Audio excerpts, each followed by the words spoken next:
Utheru ni kimwe kia maundu maria marigagiriria mirimu ngurani iria ingiumana na giko, undu uria uteithagiriria mundu gukorwo na ugima mwega wa mwiri.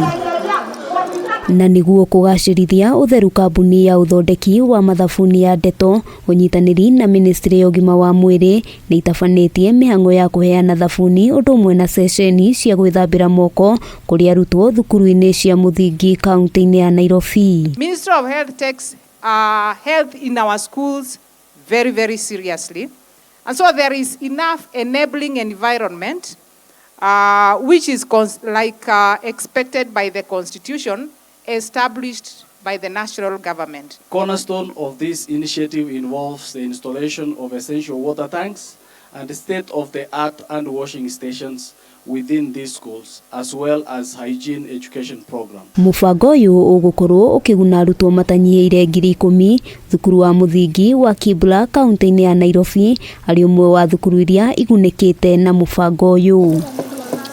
Their tireless dedication and on the ground presence are instrumental in ensuring that WASH practices are effectively implemented and sustained within local community. Hamwe noguo ministry ya ugima wa mwiri ni hinyiriirie muingi guthie na mbere na kuhimbiria utheru niguo kurigiriria mirimu ngurani. Watoto ndio uwanga wanaathiriwa sana na hii magonjwa ya tumbo, magonjwa ya kifua kutokana na uchafu ambao wanakumbana nao wakati wanacheza ama wakati wanachumuika na wenzao. Handu-ini ha Kameme TV, ritwa riakwa ni Wambui wa Njuguna.